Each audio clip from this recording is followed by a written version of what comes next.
All right, today I'm going to continue on with our series of videos that I get asked to do a lot or asked a lot of questions about. Okay, so what is that going to be today? So today we are going to talk about officers, right? 18 alphas, special forces officers, okay, and everything that is involved in that. So all you guys that are thinking about going the officer route, this is the video for you, okay? Again, I wasn't an SF officer, but obviously worked with SF officers my whole career, so I know how the whole thing works, right? So we're going to start from SFAS all the way through being on an ODA and what that career path actually looks like as you continue on up the chain, okay? So I just finished a podcast with Jay over at Green Beret Chronicles. Be on the lookout for that. Should be in the next couple weeks. Should be super cool. And, always forget to do this, but, like, comment, subscribe. It helps the algorithm because the channel is starting to get pretty big. And, it'd be cool to get this information out to more and more people, right? So, even if you want to leave negative comments, feel free. You guys know I couldn't care less about stuff like that. So, all right, let's jump into it. So, what is becoming a 18 alpha actually look like? What are the requirements? What's the path? Okay, so right out the gate, you have to be at least a first lieutenant, and you have to be in your window of being promotable to captain by the time you get to an ODA to go to SFAS. Okay, so you have to be a captain to be a team leader on an ODA. Okay, when you graduate the Q course, if you're not a captain, you're an LT, you'll be promoted to captain, right, before you get there. So that's what the actual window looks like. And I think you can be a captain as well, right, as long as you have enough time in rank. Obviously, the officer, your guys' whole career path system works way different than NCOs, but that's sort of the initial requirements, right?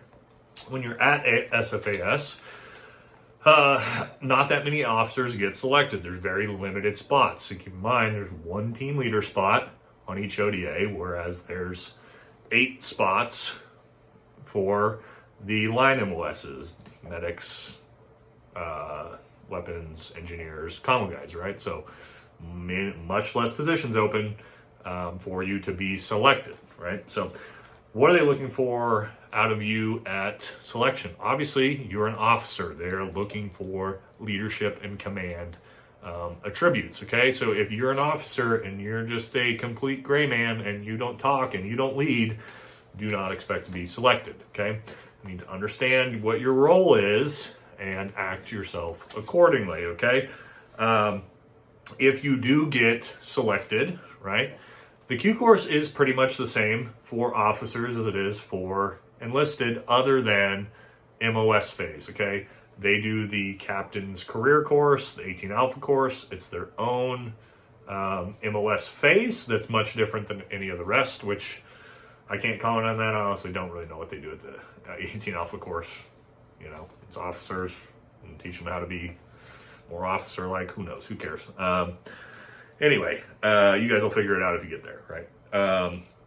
So, once you graduate, what's that path look like? Okay, so for officers, once you get to group, typically your very first position is going to be team leader. You're going to be the leader of an ODA and 18 alpha, okay? Very important for you to understand, okay? You are most likely the most inexperienced guy on the team, right? So we have officers show up to ODAs and the team sergeant's got, 10 years in SF with 5 combat deployments. You are not the tactical leader of the team. Even if you think you are, you never will be. You're not the real leader of the actual ODA, okay? Even though it says team leader. So understand that. Don't come in thinking you're the boss. Because, technically you are, but you're really not, okay? And you're going to have a junior 18 Bravo tell you to go fuck yourself to your face if you start getting out of line and getting into their shit, because it's not your business, okay? So what is your job as an officer on an ODA? You are essentially the face of the ODA to up and out, right, to command. You are the interface between the ODA and command, right? So It's a very important job, and much of basically making the ODA look good so that the ODA can get the premier missions, okay? The ODA's job is then to make you look good to your superiors, okay? That's how this relationship works. You make the ODA look good, the ODA should make you look good, okay? So again, you're kind of, so what is your job, right? That's your biggest job. You're interfacing between commands. You're basically transitioning the strategic goals of the unit and then facilitating that into how the ODA can tackle that mission from a tactical perspective, right? And you're the one that's sort of bridging that gap. Because me, as let's say I'm a junior 18 Bravo, I don't know what the strategic goals are. I don't really care. All I care is about my job and my tactical mission on the ground, okay? The officer is the one that really understands how our mission here fits itself in and relates to the overarching national defense level mission that's going on, okay? And you're the PowerPoint bitch, right? So all the con ops and PowerPoints, you're going to be the one expected to do those. It's part of your job. And officers are great at that type of stuff. That's their realm, right? Is administrative type tasks. So expect that to be something that you're going to be doing, right? So how does the career path actually look like? So the most important thing to understand, if you're young and you're deciding, should I finish college and come in as an officer, or should I maybe come in as an 18X or whatnot? Understand this, that again, you have to be either promotable to captain or a captain to go, which means you're going to have to do years in a different unit before you ever go to SFAS if you want to go the officer route. Whereas an 18X can be fresh off the street, straight to selection in the NCO route. And then also the biggest thing to understand, this is so important, guys, officers get 2 years on an ODA, okay? Not 10, like guys like me, right? I didn't have quite that much, almost. You get 2 years, and then it's all administrative from there on out, okay? You're only running and gunning, and most likely you will do no running and gunning because you're going to be 500 meters back from the element, controlling CAS and doing stuff like that, right, on the ground. Which we can talk about that too, what an officer's job is on target, on mission. Which we'll transition to real quick before we go into the career paths, right? So actually on the ground, on the mission, captain is not leading the ODA, right? You're not an element leader. You're not facilitating movement, not like an infantry lieutenant is, okay? That is the job of the team sergeant and most likely the 2 most senior NCOs on the team. Your 2 element leaders, or 4, but most likely you have 2. They are controlling movements. They're controlling everything tactical, okay? Your job, most likely, is to be with the JTAC or the CCT. You are monitoring where everyone is at all times and being that interface between the ODA, the JTAC, the pilots, and also command, right, as you're reaching back to the SODEF and getting approval for strikes and all these sorts of different things that have to happen to facilitate support for the ODA to do what it needs to do tactically, okay? But you are not tactically at the front running and gunning. If you're a good officer, you're not. You're controlling sort of the up and out, looking down at the whole objective and what's happening, okay? Battle tracking, understanding where the unit is, where you need to potentially bring in fires, things like that. That's your job, okay? So again, everybody thinks, you're the team leader. That does not make you the actual tactical leader of the team. That is the team sergeant's job, okay? Understand that. So don't go in thinking you're going to be that, because it's not going to go well for you, okay?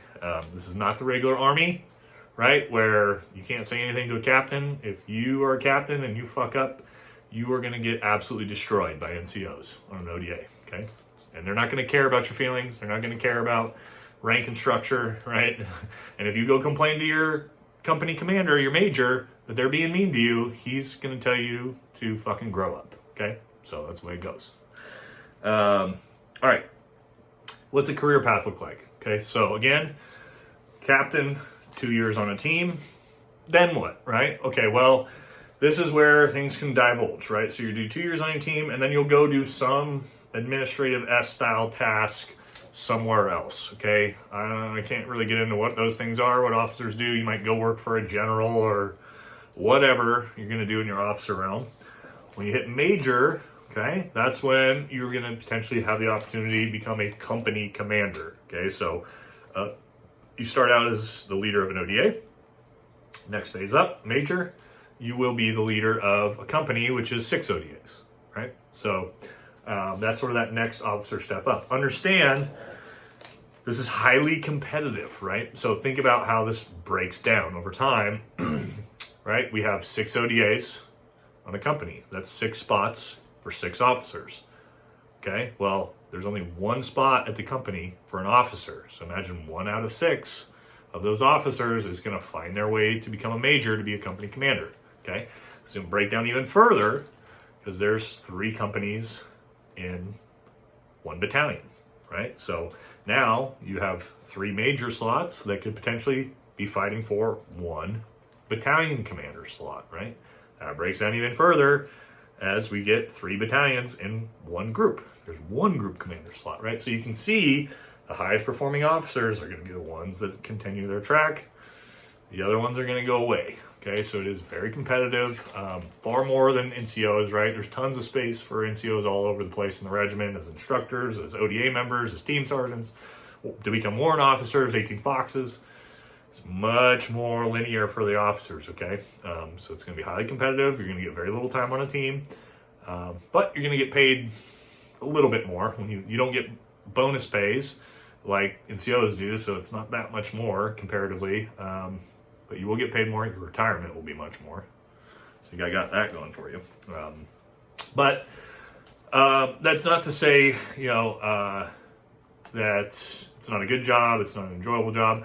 I worked with some of the best officers I've ever seen in the military. These guys were amazing, and I'm still friends with them today. So it's a very important role. You're still, again, you are in charge of the team, right? And from an outward perspective, the team members are always going to treat you that way. Inside the team room, you get a little outside of your lane, that's when you might get put in your place, right? But ODA members are always going to still give you that respect as the team leader, as the officer. Just make sure you stay in your lane, right? Don't be the officer that tries to come in with no experience and start bossing around everybody tactically. Okay, that's a recipe for absolute disaster. Okay, so for all you potential officers, know your role and make the ODA look good, and the ODA will make you look good. All right, guys.